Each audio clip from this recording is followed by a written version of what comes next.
Shalom manusia Allah yang perkasa. Puji Tuhan, Tuhan kita baik, amin. Mari persiapkan hatimu, Bapak, Ibu, saudara-saudari yang dikasihi Tuhan. Kita akan memulai ibadah pagi hari ini, karena Tuhan Yesus hidup di dalam kita. Mari teduhkan hatimu. Terima kasih Tuhan. Kami mengingat besarnya kasih setiamu bagi setiap kami. Engkau yang rela mati bagi setiap kami. Bahkan Engkau yang telah bangkit untuk setiap kami Tuhan. Dan kami nyatakan Engkaulah Bapa yang baik. Terima kasih Tuhan.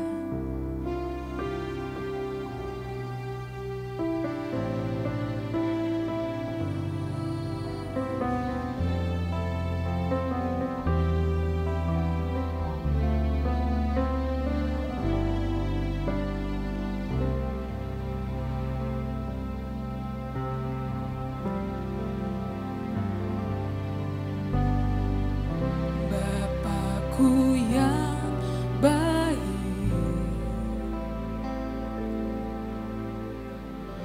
Kau sangat ku cinta,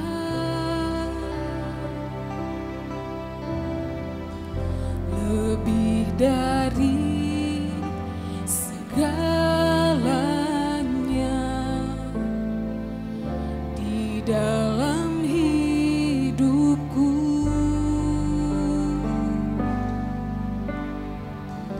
Bapakku yang baik,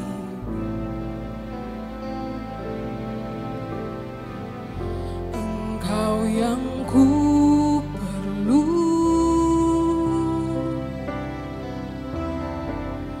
lebih dari segalanya. Kasih-Mu bagiku tak pernah berakhir, kasih setiamu selalu nyata dalam hidupku, tak pernah berhenti berharap padamu, Yesusku, Kau segalanya.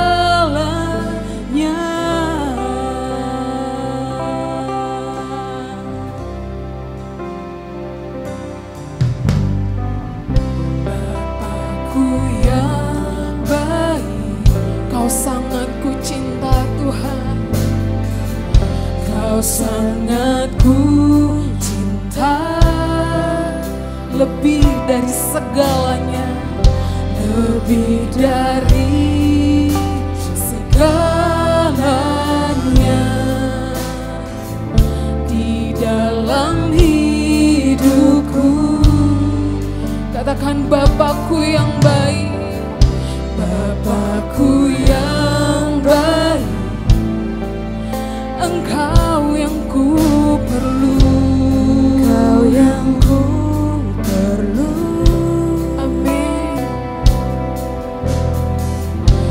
Lebih dari segalanya, kasih-Mu bagiku tak pernah berakhir, kasih setiamu selalu nyata dalam hidupku, tak pernah berhenti berharap padamu, Yesusku, Kau segalanya. Tak pernah berakhir, kasih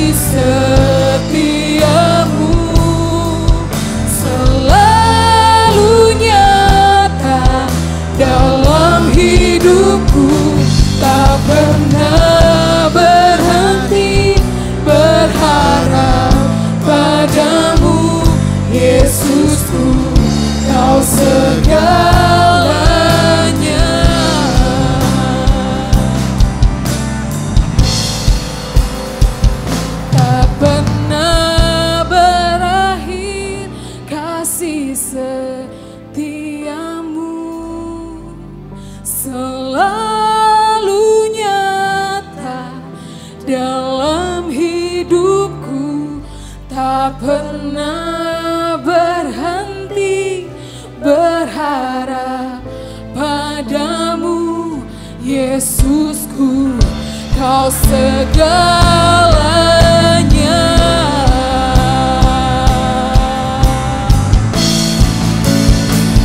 Tak pernah berakhir kasih setiamu,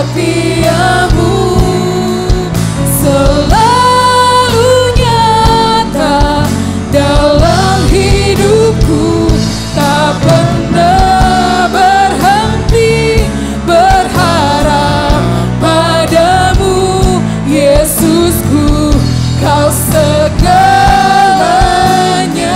Tak pernah berakhir, tak pernah berakhir kasih setiamu, selalu nyata dalam hidupku, tak pernah berhenti berharap padamu, Yesusku, Kau segalanya.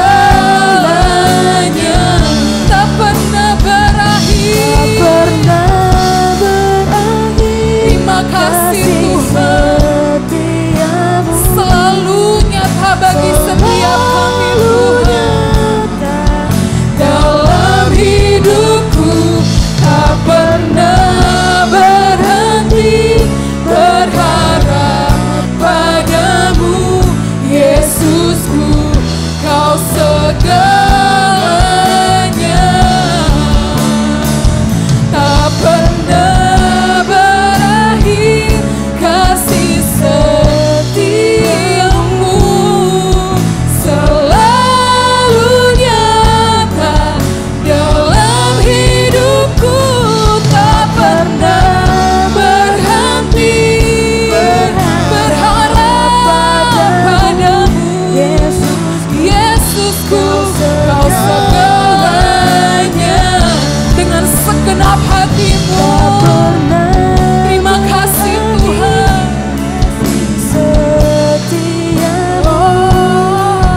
Selalu nyata dalam hidupku, tak pernah berhenti berharap padamu, Yesusku, Kau segalanya.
Sungguh Dia menganugerahkan rohnya bagi setiap kita.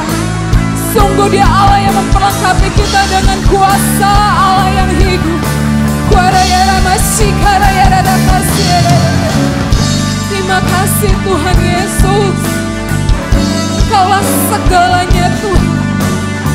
Terima kasih Bapa. Haleluya. Terima kasih Tuhan Yesus.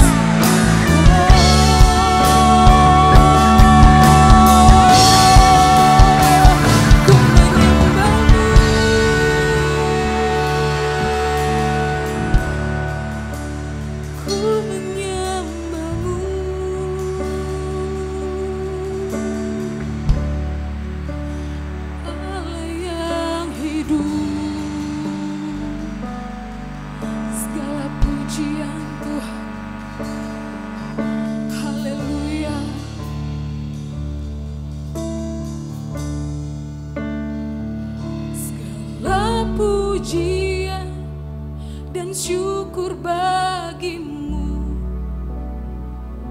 Allah yang mulia, kuduslah namamu. Amin. Kaulah yang awal, yang akhir dari segalanya. Yesus, Kaulah pujian bagiku. Mari jemaat katakan, segala pujian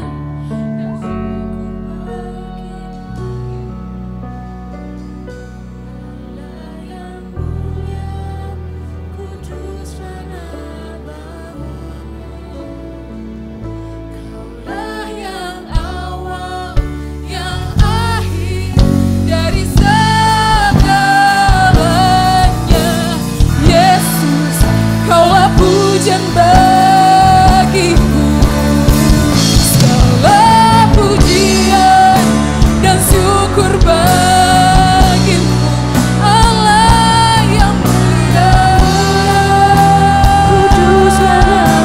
kuduslah namamu, awal yang akhir dari segalanya. Yesus, Kaulah pujian bagi segala pujian dan syukur bagimu,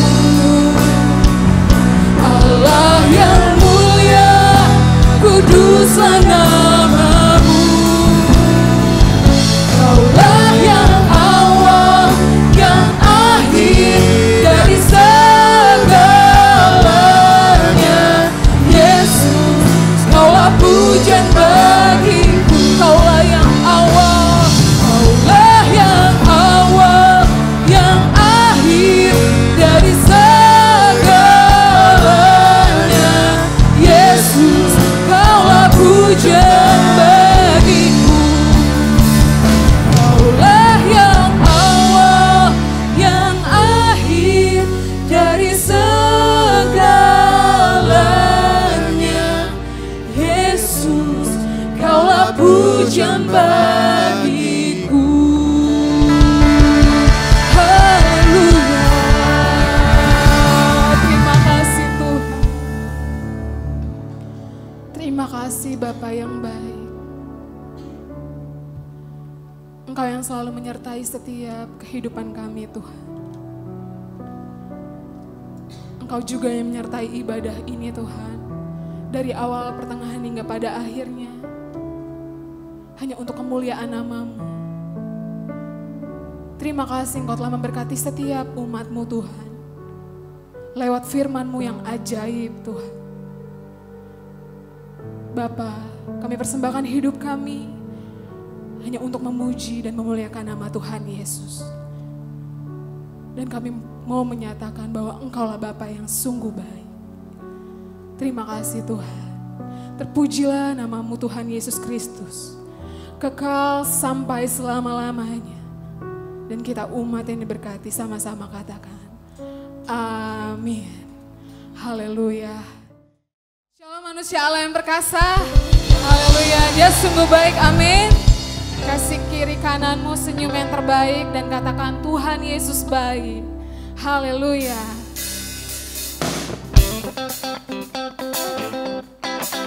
Kita semua bertepuk tangan Bapak Ibu.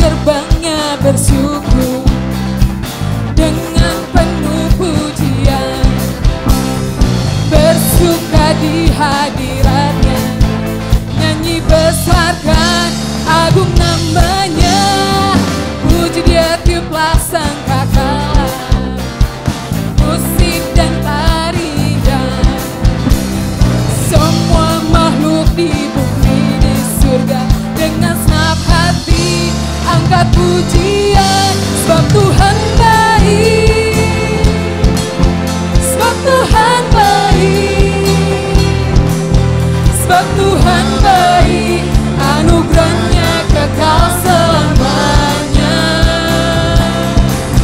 sebab Tuhan baik, sebab Tuhan baik, amin, sebab Tuhan baik, anugerahnya kekal selamanya.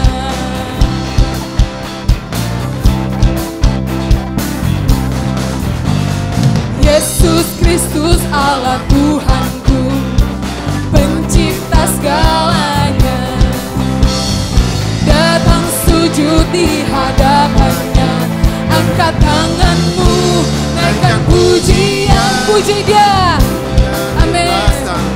Mari kita menari buat Tuhan, musik dan tarian, semua makhluk di bumi di surga dengan senap hati angkat pujian, sebab Tuhan baik, sebab Tuhan baik, sebab Tuhan baik, anugerahnya kekal selamanya, sebab Tuhan sebab Tuhan baik, sebab Tuhan baik, anugerahnya kekal selamanya. Katakan sebab Tuhan baik, sebab Tuhan baik, sebab Tuhan baik, sebab Tuhan baik, sebab Tuhan baik, sebab Tuhan baik, anugerahnya kekal selamanya.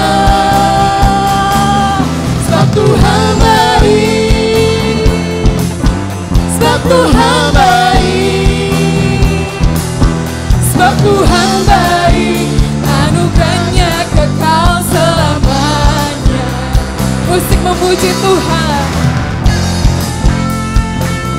Mari kita semua bertepuk tangan, karena Tuhan Yesus baik.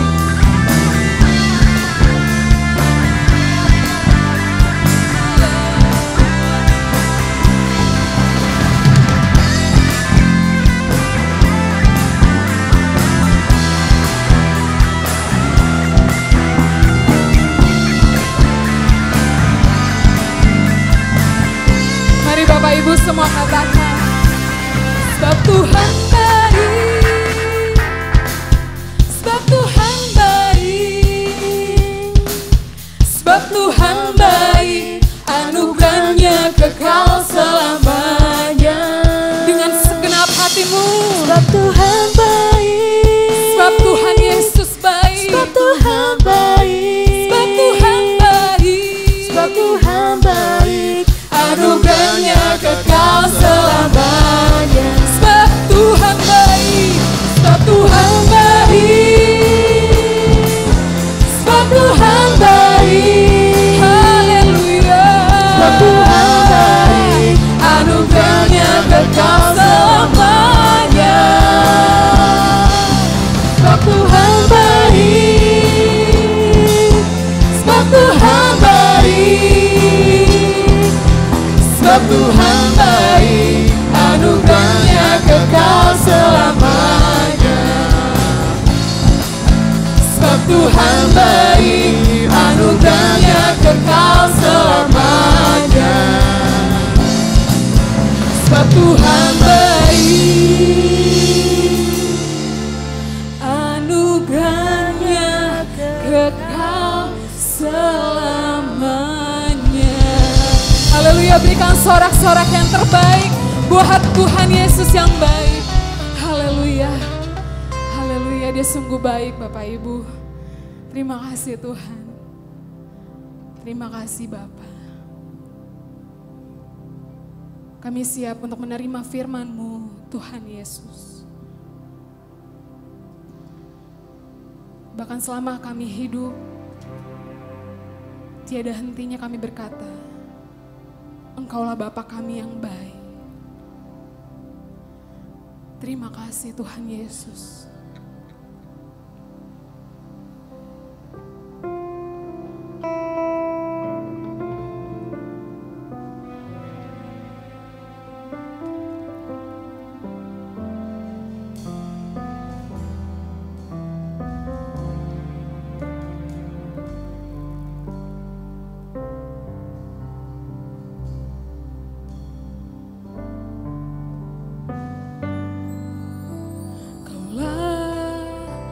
Bapakku yang baik, tak pernah rancangkan yang jahat bagiku.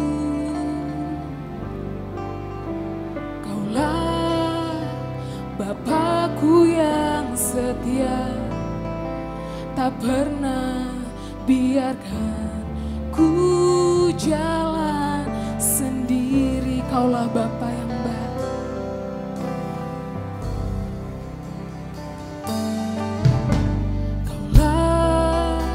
Bapakku yang baik, tak pernah rancangkan yang jahat bagiku. Kaulah Bapakku yang setia, tak pernah biarkan ku jalan sendiri.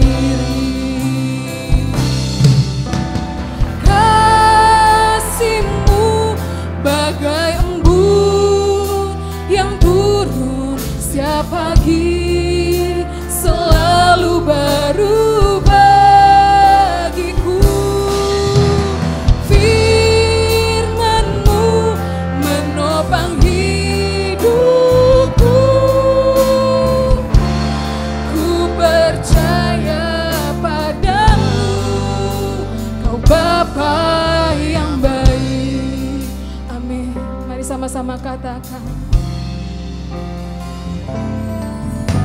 Kaulah Bapakku yang baik, tak pernah rancangkan yang jahat bagiku. Amin. Kaulah Bapakku yang setia, tak pernah biarkan ku jalan sendiri. Kasih-Mu bagai embun yang turun setiap pagi, selalu baru bagiku. Firman-Mu menopang hidupku. Percaya padamu, kasih-Mu bagai embun yang turun setiap pagi, selalu baru bagiku. Firman-Mu menopang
tidak pernah meninggalkan setiap kami. Terima kasih banyak Tuhan Yesus. Karena firman-Mu lah yang menopang setiap kami. Terima kasih Tuhan. Mari sama-sama katakan firman-Mu. Firman-Mu menopang hidupku. Ku percaya padamu. Firman-Mu, firman-Mu menopang hidupku.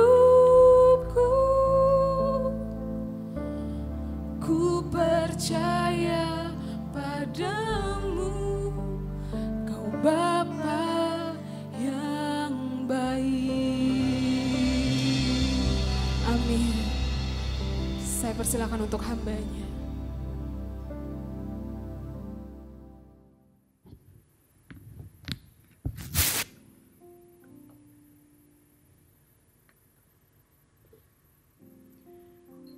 Shalom manusia Allah yang perkasa. Mari kita mendeklarasikan iman kita di hadapan Allah. Kita mengangkat tangan kanan kita. Saya percaya dan menerima. Alkitab adalah firman Tuhan yang benar sepenuhnya. Apa yang Alkitab katakan, siapa saya di dalam Kristus, demikianlah saya. Alkitab berkata, saya adalah ciptaan baru. Sungguh saya adalah ciptaan baru. Alkitab berkata, saya adalah anak Allah. Sungguh saya adalah anak Allah. Alkitab berkata, segala perkara dapat kulakukan di dalam Kristus. Demikianlah saya. Apa yang Alkitab katakan milikku, sungguh adalah milikku. Alkitab berkata, saya adalah ahli waris Allah bersama Kristus. Sungguh saya adalah ahli waris Allah bersama Kristus. Dalam nama Tuhan Yesus Kristus, mari kita bersatu dalam doa. Bapa di dalam Tuhan Yesus Kristus, kami berterima kasih untuk kasih karunia-Mu kepada kami. Jika pada pagi hari ini Engkau telah berkenan memberikan kepada kami kesehatan lahir dan batin untuk terus bertumbuh di hadirat-Mu. Olehnya Roh Kudus, kami menyerahkan pertumbuhan manusia rohani kami untuk didewasakan di dalam firman kebenaran-Mu. Lewat pemberitaan firman pagi hari ini, Roh-Mu memimpin setiap kami. Di dalam nama Tuhan Yesus Kristus, kami serahkan pemberitaan firman hidup ini dalam tuntunan-Mu, ya Allah Roh Kudus. Amin. Saudara yang diberkati Tuhan Yesus Kristus, apakah yang kita pahami ketika kita mendengar kata anugerah atau kasih karunia? Berkaitan dengan keselamatan dan hidup berkemenangan di dalam Tuhan Yesus Kristus. Apa yang kita pahami dengan kata kasih karunia atau anugerah itu? Secara umum, pengertian anugerah atau kasih karunia adalah merupakan suatu pemberian secara cuma-cuma alias gratis dari pihak yang lebih tinggi derajatnya kepada pihak yang lebih rendah derajatnya. Maka kata anugerah atau kasih karunia dikenakan di sana. Secara pengertian tata bahasa, tidak ada yang salah dari pengertian umum yang tadi saya katakan ini. Namun ketika pengertian umum tersebut dikaitkan dengan anugerah atau kasih karunia berdasarkan keselamatan yang dari Allah dan hidup berkemenangan yang dari Allah di dalam Tuhan Yesus Kristus, maka penggunaan pengertian umum tentang anugerah atau kasih karunia tersebut jika dijelaskan hanya berdasarkan pengertian itu saja tanpa diberikan tambahan pengertian, mengapakah anugerah itu diberikan kepada manusia dan mengapakah pemberian itu disebut dengan nama anugerah? Jika di dalam pengertian anugerah atau kasih karunia berkaitan dengan penebusan keselamatan Tuhan Yesus Kristus dan hidup berkemenangan di dalam Dia, hanya diberitahukan berdasarkan pengertian umum saja, tidak ditambahi dengan pemahaman mengapakah Dia diberikan kepada umat manusia, maka pemahaman itu menjadi tidak lengkap dan berpotensi menimbulkan kesalahpahaman dalam penafsirannya. Oleh karena saudara, semua penduduk dunia ini sudah terbiasa dengan pemikiran berdasarkan pengalaman atau kenyataan bahwa apa yang disebut dengan pemberian gratis, cuma-cuma, biasanya hal itu diidentikan dengan barang-barang atau sesuatu yang bukan luar biasa. Biasanya itu diidentikan dengan barang-barang ala kadarnya atau sesuatu yang tidak terlalu luar biasa, biasa saja. Namanya juga gratis, diberikan berdasarkan kemurahan hati saja. Maka biasanya barangnya murahan.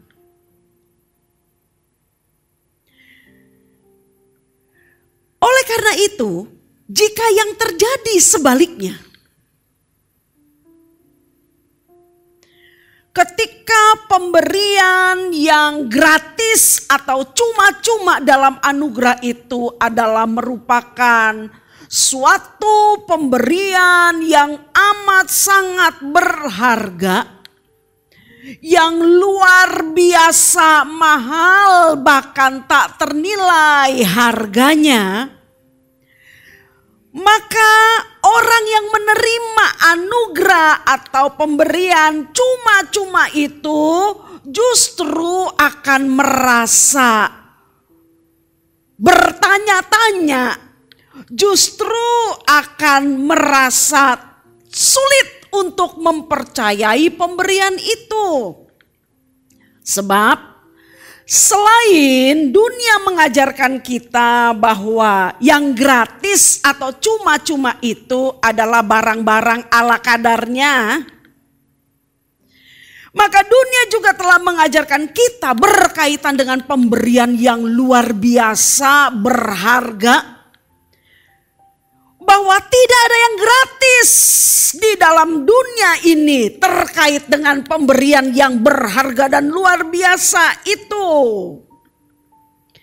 Untuk itu sahabatku yang diberkati Tuhan Yesus Kristus, di dalam perjalanan iman Kristen kita, ketika kita telah menerima keselamatan yang telah diberikan Allah kepada kita berdasarkan iman kepadanya.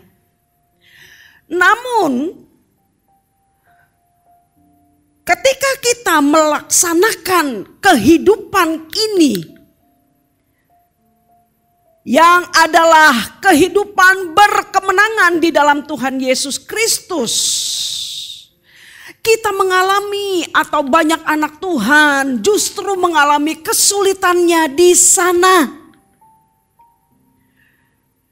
Oleh karena latar belakang yang tadi saya sudah katakan itu, sehingga sadar atau tidak, banyak kita yang telah diberikan anugerah keselamatan dan hidup berkemenangan di dalam Allah, justru di dalam menjalani kehidupan berkemenangan di dalam Kristus itu, kita terjebak di dalam usaha berjuang supaya kita menjadi layak di hadapan Allah. Kenyataan kehidupan orang percaya yang seperti ini tentu saja tidak menyenangkan hati Allah. Sebab sebagai penerima anugerah atau kasih karunia keselamatan di dalam Tuhan Yesus Kristus dan kehidupan yang berkemenangan di dalam Tuhan Yesus Kristus atas nama iman, Allah telah memberikan kepada kita bayaran harga yang sangat mahal lewat pengorbanan nyawanya sendiri di kayu salib.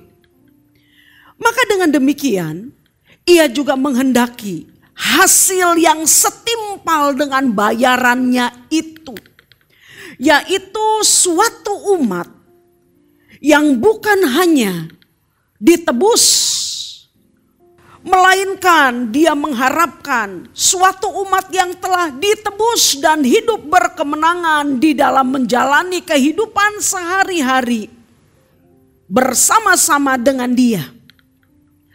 Untuk itu kekasih Kristus, pentinglah bagi kita untuk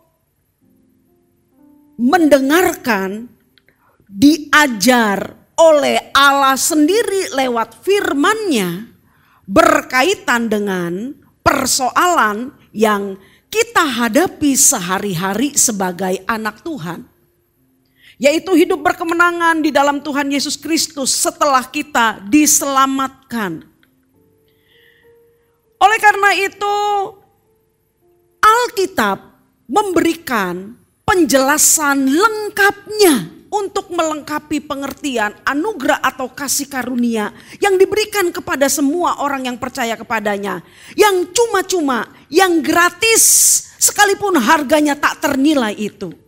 Dia memberitahukan kepada kita mengapakah itu telah menjadi hal yang diberikan secara gratis sekalipun dia luar biasa berharga.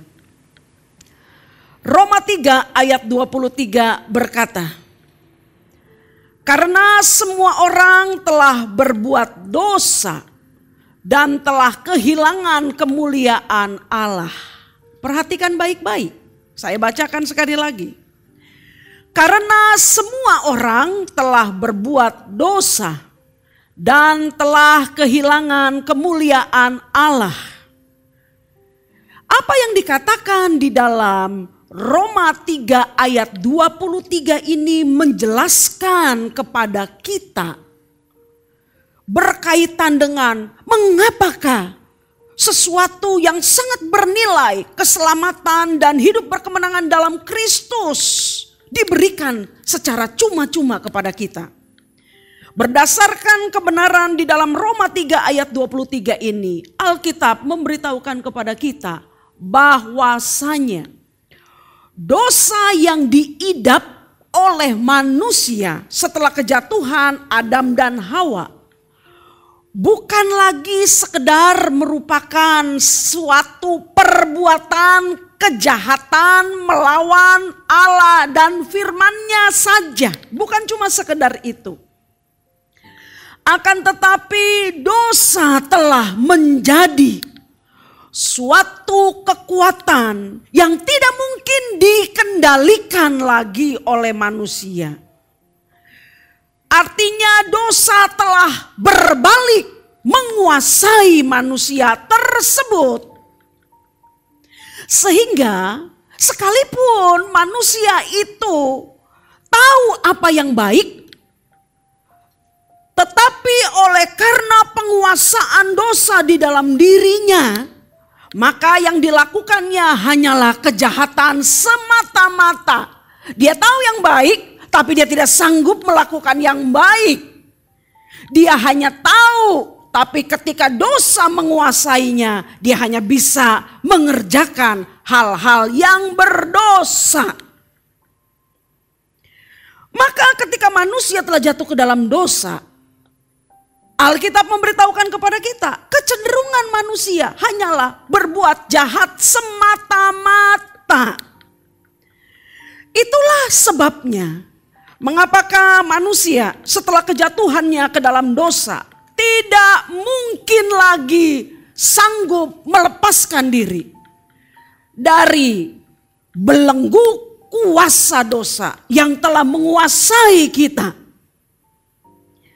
Keadaan yang tanpa harapan inilah yang telah membuat Allah atas nama kasih-Nya telah memberikan Tuhan Yesus Kristus kepada kita semua, supaya melalui korban sempurnanya di kayu salib, setiap kita yang percaya kepadanya memperoleh keselamatan, memperoleh kehidupan yang berkemenangan, tak lagi berada di bawah penguasaan kutuk kuasa dosa.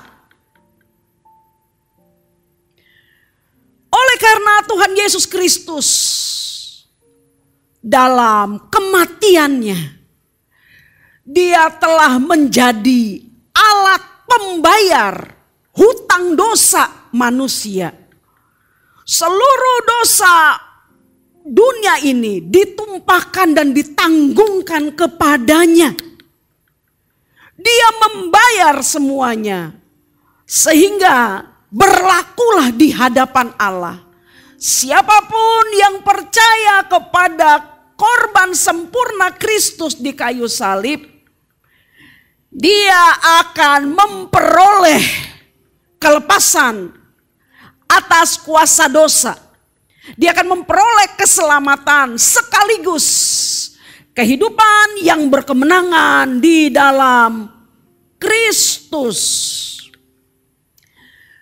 Yang kedua, berdasarkan pernyataan pertama inilah saudara, maka pahamlah kita bahwa pemberian keselamatan itu harus gratis, harus cuma-cuma, bukan karena dia barang murahan, tetapi oleh karena tak seorang pun sanggup membayarnya kecuali Allah yang menjadi manusia di dalam diri Tuhan Yesus Kristus.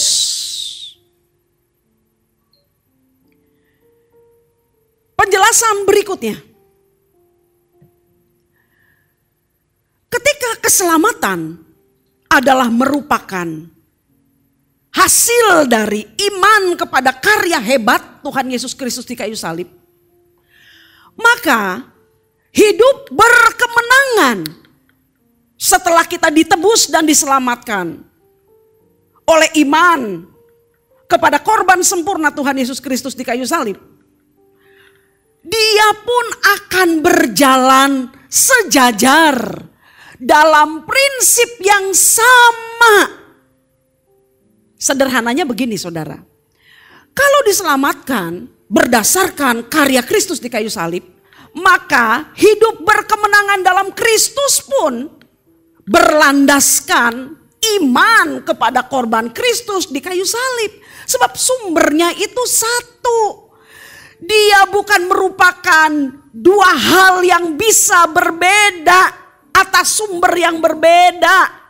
Jadi kalau selama ini ada orang yang berpikir bahwa keselamatan adalah berdasarkan iman kepada Tuhan Yesus Kristus, sementara hidup berkemenangan adalah merupakan usaha kita sendiri untuk mengikuti apa yang Allah katakan, ini merupakan hal yang bertentangan dengan firman Allah. Kasus-kasus seperti ini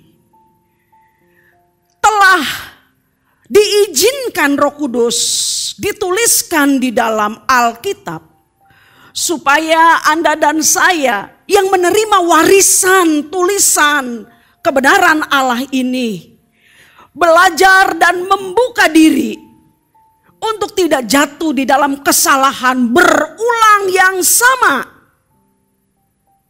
Untuk itu mari kita buka pesan Allah kepada kita dan sekaligus jawabannya di dalam surat Galatia pasal 3 ayat 1 sampai dengan 8. Saya akan membagi penjelasan ayat ini menjadi dua bagian supaya kita bisa mengikutinya secara mudah. Mari kita perhatikan Galatia pasal 3 ayat 1 sampai dengan 5. Dikatakan di sini, hai orang-orang Galatia yang bodoh, siapakah yang telah mempesona kamu? Bukankah Yesus Kristus yang disalibkan itu telah dilukiskan dengan terang di depanmu? Hanya ini yang hendakku ketahui daripadamu. Adakah kamu telah menerima Roh karena melakukan hukum Taurat atau karena percaya kepada pemberitaan Injil?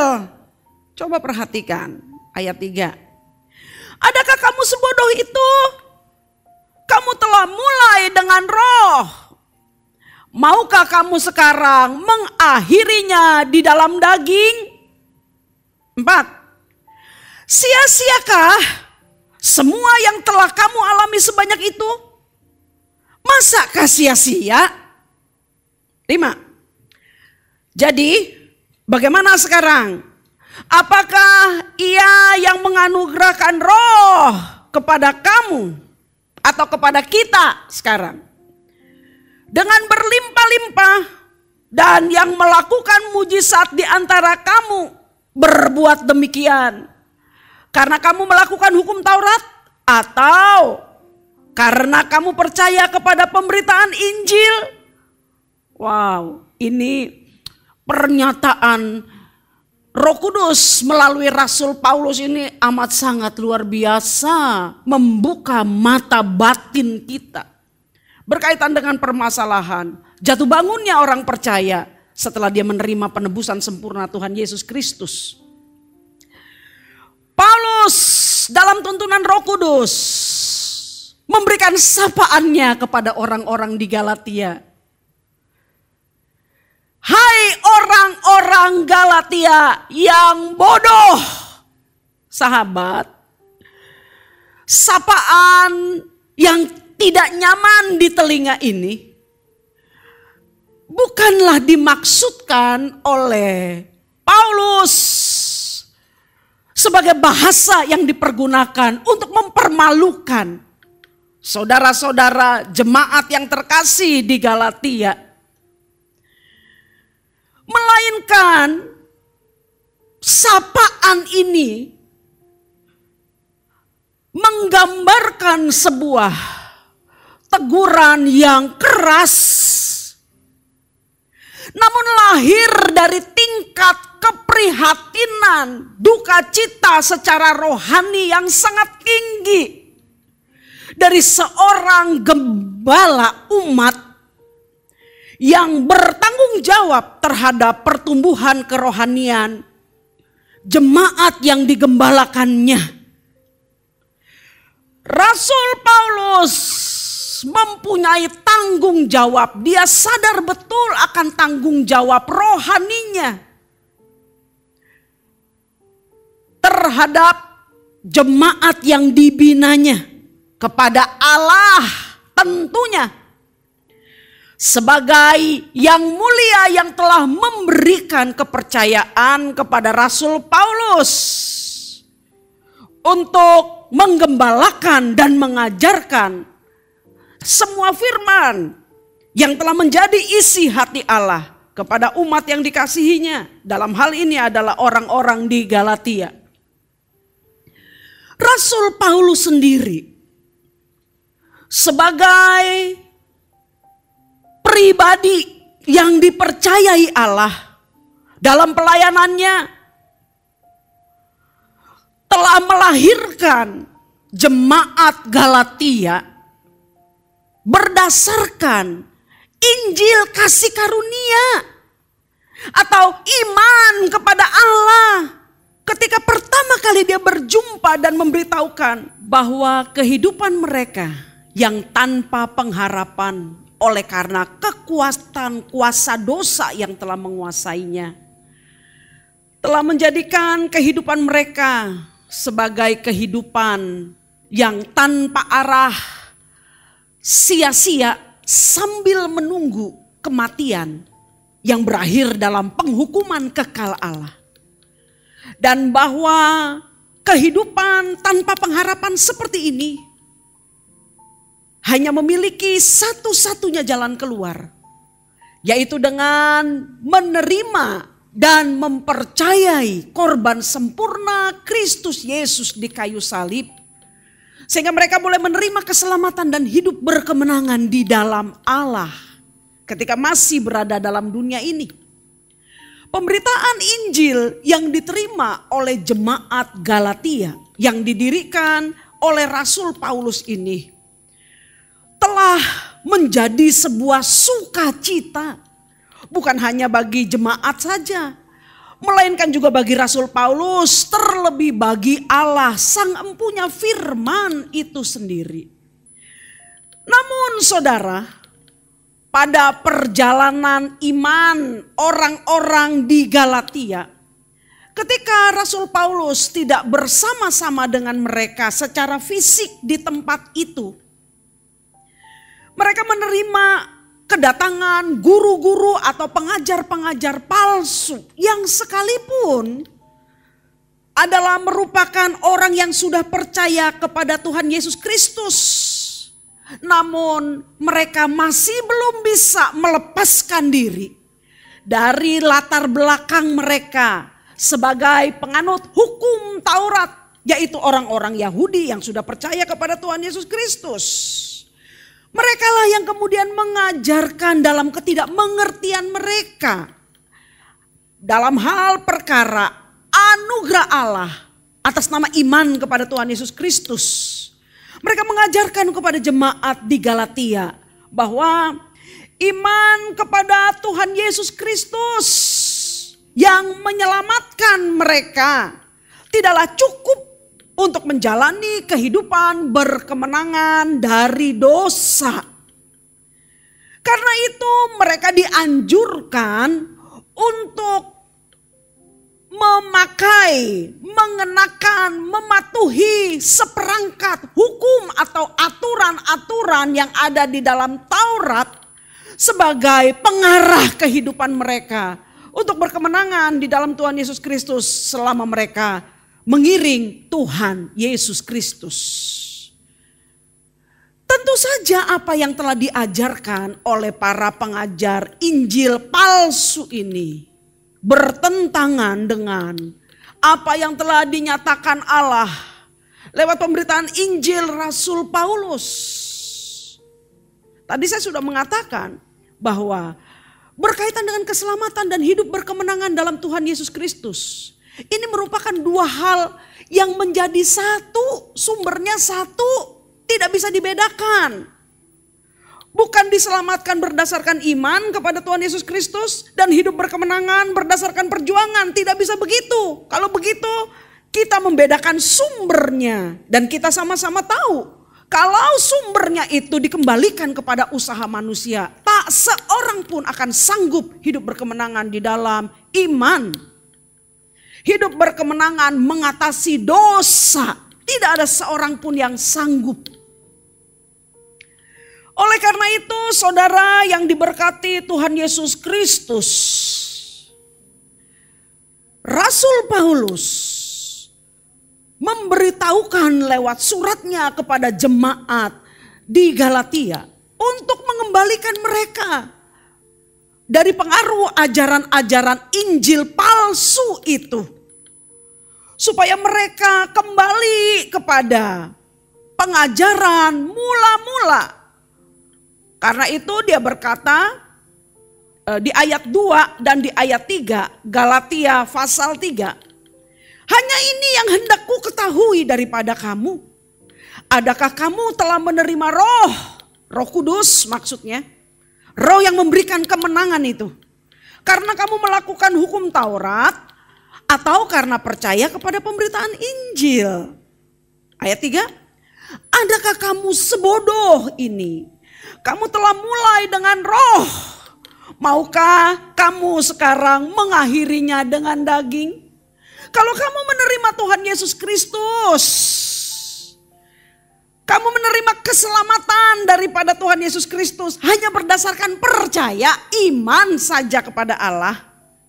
Bagaimana mungkin kemudian kamu menjalani hidup berkemenangan di dalam Kristus berdasarkan usahamu sendiri? Ini dua hal yang tidak mungkin terjadi. Padahal dua-duanya bersumber dari satu sumber yang sama, kasih karunia atau anugerah atas nama iman kepada karya Kristus di kayu salib. Itu sebabnya saudaraku yang diberkati Tuhan Yesus Kristus. Lewat apa yang dinyatakan Rasul Paulus kepada jemaat di Galatia yang telah terjebak dalam pengajaran Injil palsu ini, yang memerintahkan mereka dan mengajarkan kepada mereka supaya mereka dalam hal hidup berkemenangan setelah diselamatkan oleh Tuhan Yesus Kristus harus berjuang atas usaha sendiri, kemampuan sendiri, mentaati hukum-hukum Allah. Kepada mereka inilah Rasul Paulus telah memberikan pernyataan-pernyataan hebatnya di dalam ayat-ayat yang sudah kita baca barusan ini. Sekarang kita sampai kepada satu pertanyaan penting. Mengapakah iman kepada Tuhan Yesus Kristus bisa menyelamatkan dan sanggup membuat setiap orang yang percaya kepadanya, menerimanya, hidup berkemenangan di dalam dunia ini? Sekalipun dunia ini sudah tercemari oleh dosa. Bagi saya sederhana saja saudara. Yaitu bahwa, masih ingatkah kita? Berkaitan dengan perkara kejatuhan manusia di Taman Eden. Yang dicatat di dalam Kejadian pasal 3.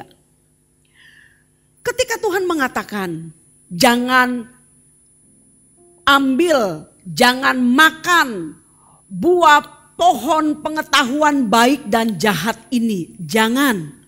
Kalau kamu makan, kamu mati. Ketika manusia kemudian keluar dan melanggar perintah Allah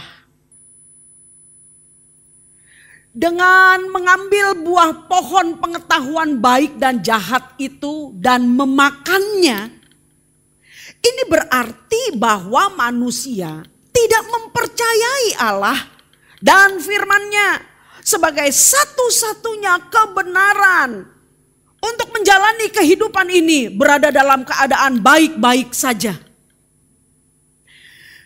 Dan ketika kita melihat peristiwa Peristiwa kejatuhan manusia di Taman Eden berawal dari ketidakpercayaan manusia kepada firman dan perkataan Allah. Maka untuk mengembalikan manusia itu kembali kepada kehidupan yang pada mulanya diberkati dan bersekutu dengan Allah, Allah telah memilih jalan yang sama yang telah dilanggar oleh manusia itu, yaitu jalan iman atau jalan hanya dengan mempercayai Allah dan firman-Nya saja, maka kita pasti bisa menjalani hidup dalam keadaan yang baik-baik saja dan diberkati olehnya. Bahasa gampangnya, berkemenangan. Untuk itulah saudaraku, mengapakah iman percaya penuh kepada Allah, bahwa Dia adalah satu-satunya yang maha benar dalam perkataan, dalam tindakan, dalam perbuatan. Sehingga kita dengan segenap hati menyerahkan seluruh hidup kita dikuasai oleh yang Allah katakan dalam firman-Nya. Dengan demikian firman itu menguasai kita dan mengarahkan kita dalam hidup berkemenangan selama kita masih ada di dunia ini, sampai kita berjumpa dengan Allah kelak. Sekiranya manusia tidak melewati jalur iman ini, maka usaha apapun yang dilakukan manusia untuk menyelamatkan diri, melepaskan diri dari belenggu kuasa dosa ini tidak akan berhasil. Mengapakah demikian? Sebab dosa akan selalu memiliki peluang menjejakkan kakinya dalam hati dan dalam hidup manusia.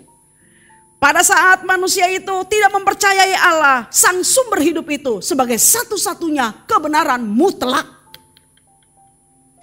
Inilah yang dimaksudkan mengapakah hanya melalui iman kepada karya agung Tuhan Yesus Kristus, lewat firman yang dinyatakan di dalam Alkitab, Anda dan saya bisa diselamatkan dan bisa berkemenangan dalam kehidupan di muka bumi ini.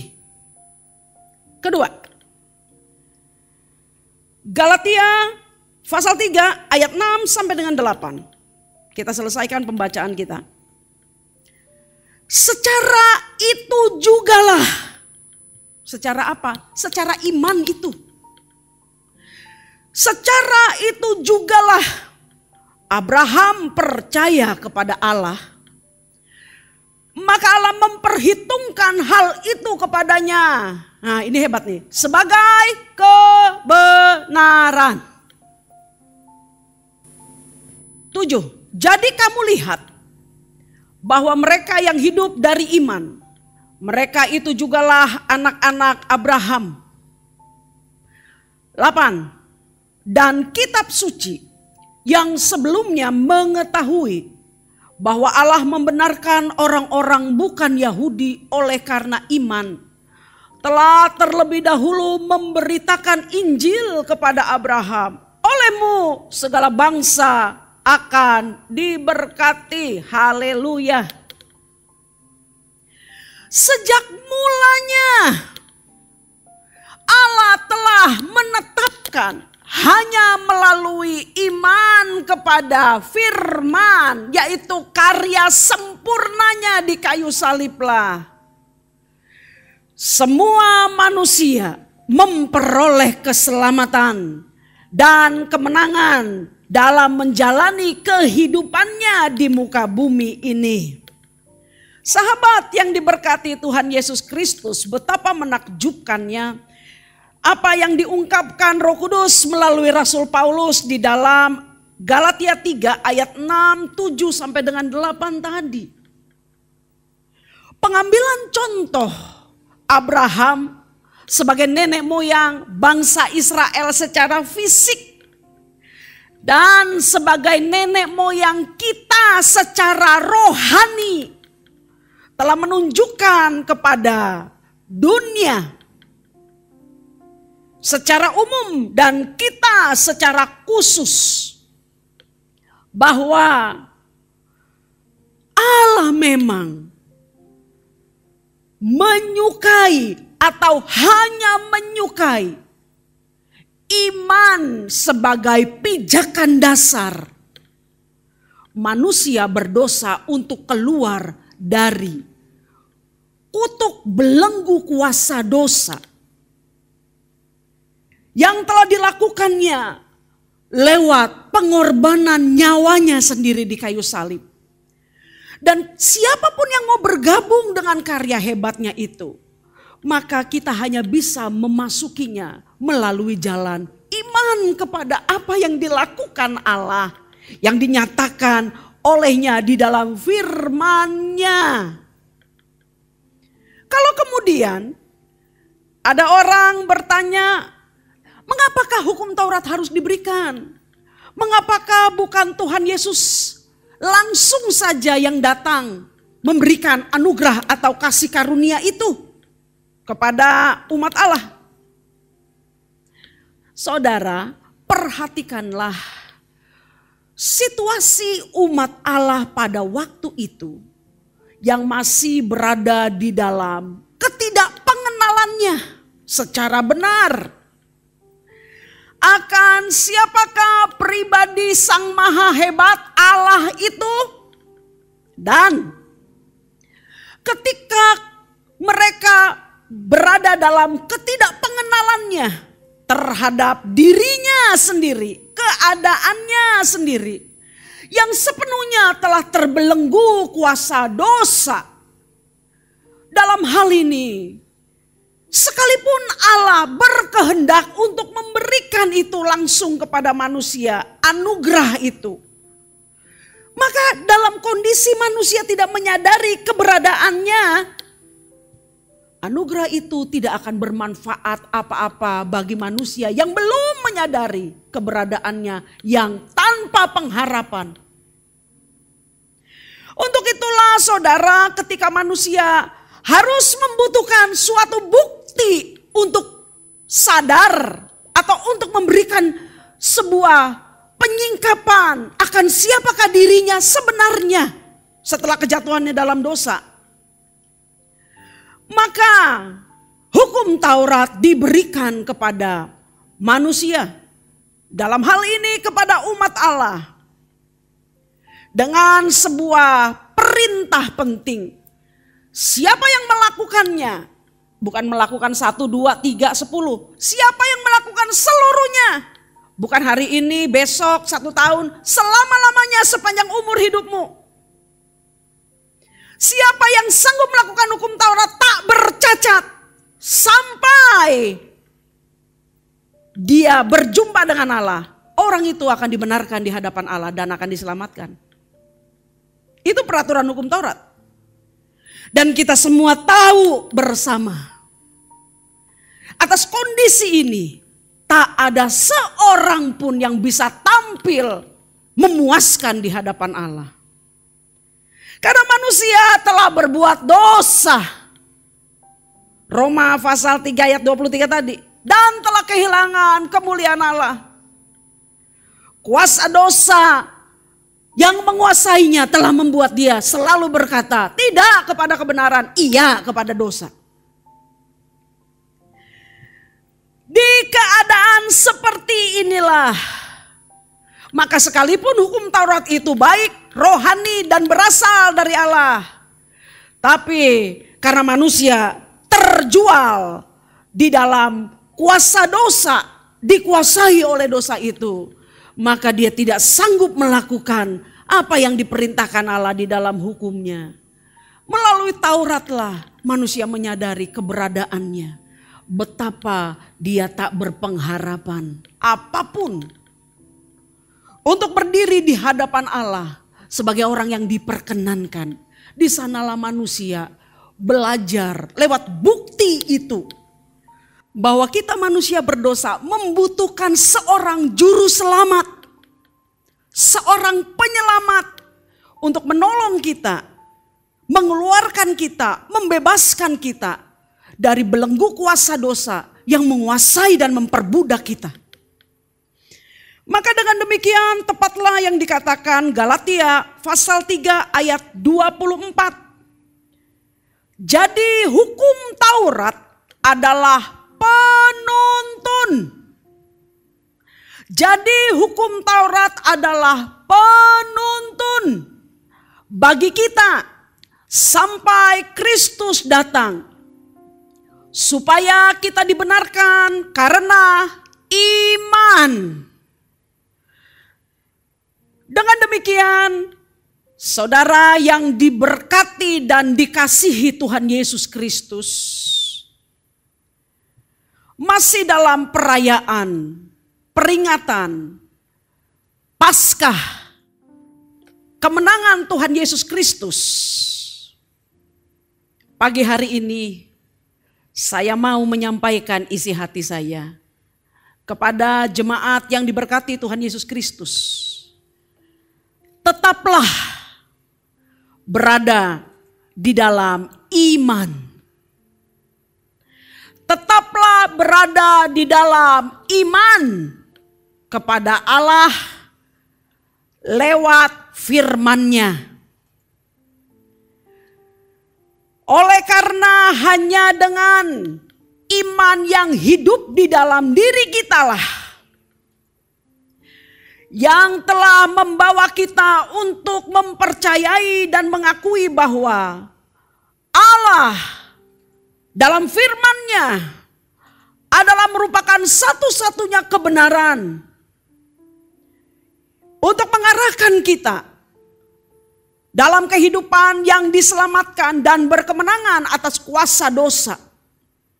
Hanya dengan cara inilah, maka sekalipun Anda dan saya masih ada di dalam dunia yang telah dicemari oleh kuasa dosa, kita akan memiliki, kita akan memperoleh, dan kita akan memperagakan kemenangan yang daripada Allah itu sendiri di dunia ini. Menutup kebenaran ini, ada satu cerita. Tahukah kita mengapakah ikan yang hidup di air laut yang asin tetapi dia tidak asin padahal dia hidup di air asin?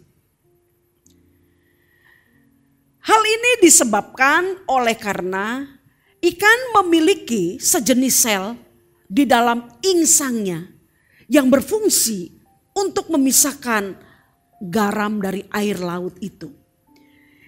Itulah yang membuat ikan sekalipun dia hidup di air asin, dia tidak perlu menjadi asin. Namun kalau ikan itu mati,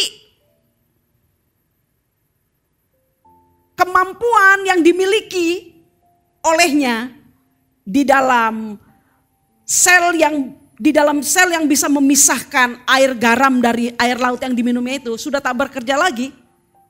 Maka ikan itu dengan mudah menjadi asin. Maka orang bisa bikin ikan asin kalau ikannya sudah mati, ya kan? Ini menjadi sebuah analogi yang sama dengan kehidupan kekristenan. Sahabat, dunia ini telah dipenuhi oleh dosa dan kejahatan. Namun sebagai orang yang percaya kepada Tuhan Yesus Kristus, kita tidak perlu menjadi tercemar hanya karena kita tinggal di dalam dunia yang sudah jatuh ke dalam dosa ini. Oleh karena apa? Oleh karena iman kepada karya sempurna Tuhan Yesus Kristus di kayu salib melalui firman yang dinyatakan oleh Alkitab, yang kita ambil, kita terima dan kita pegang baik-baik di dalam hati kita. Dialah yang akan memberikan kemampuan bagi Anda dan bagi saya untuk tidak tercemari terhadap kekuatan kuasa dosa di seantero dunia ini. Selama kita hidup di dalam iman itulah kita akan berada dalam keadaan baik-baik saja. Sebagaimana tertulis, orang benar akan hidup oleh iman. Selamat berkemenangan di dalam Kristus. Amin. Mari kita berdoa. Kami menyerahkan seluruh hati kami Tuhan. seluruh hidup kami untuk dikuasai oleh kebenaran firman-Mu. Roh Kudus, kuatkan kami untuk tetap tinggal di dalam iman, mempercayai-Mu lewat kebenaran firman-Mu dan mengandalkan firman-Mu dalam iman yang hidup di dalam diri kami untuk berkehidupan, berkemenangan di dalam dunia ini. Engkaulah yang menolong setiap kami Tuhan. Dan kami menyampaikan ucapan syukur tak terhingga kami kepadamu Tuhan.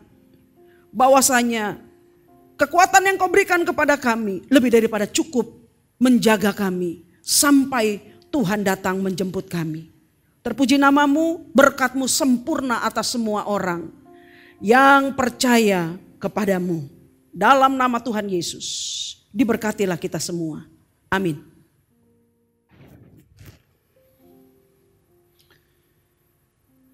Shalom Bapak Saudaraku dikasih Tuhan, manusia yang berkasa. Puji Tuhan, anugerah adalah penyataan cinta kasih dari Tuhan yang luar biasa. Anugerah Tuhan tidak pernah gagal ketika kita hidup mengandalkan kasih karunia yang Tuhan berikan kepada kita. Anugerah yang Tuhan berikan kepada kita. Jadilah kuat oleh anugerah Tuhan, jadilah kuat oleh kasih karunia Tuhan. Mari kita bersatu dalam doa. Jika di antara Bapak Ibu Saudara ada yang kurang sehat hari ini, taruh tangan kananmu di bagian yang sakit dan terimalah kesembuhanmu dalam iman. Mari kita berdoa. Bapa, terima kasih untuk anugerah-Mu yang luar biasa mengangkat kami hidup menurut apa yang Tuhan kehendaki, mencapai tujuan Tuhan mencipta dan menebus kami. Terima kasih Bapa. Secara khusus kamu lihat anak-Mu hari ini di tempat di rumah mereka masing-masing menaruh tangan di bagian yang sakit. Anugerah-Mu menjangkau mereka. Dan di dalam nama Tuhan Yesus Kristus, aku perintahkan semua sakit penyakit tinggalkan anak-anak Tuhan ini. Dalam nama Tuhan Yesus Kristus, jadilah sembuh, jadilah sehat di dalam kuat kuasa Roh Kudus. Di dalam nama Tuhan Yesus Kristus yang hidup. Terima kasih Bapa. Sekarang ulurkan tangan-Mu, teguhkan berkat-Mu atas kami semua. Para permata hati Tuhan, arahkan hatimu dan terimalah berkat Tuhan. Turunlah berkat yang limpah dari Bapa di surga, cinta kasih Tuhan kita Yesus Kristus, dan persekutuan dengan Roh-Nya yang kudus yang terus menerus tinggal beserta dengan kita. Membawa kita dari kemuliaan kepada kemuliaan, dari anugerah kepada anugerah, dari iman kepada iman yang sempurna. Sungguh dikuatkanlah roh-Mu, disegarkannya jiwa-Mu, disehatkannya tubuh-Mu.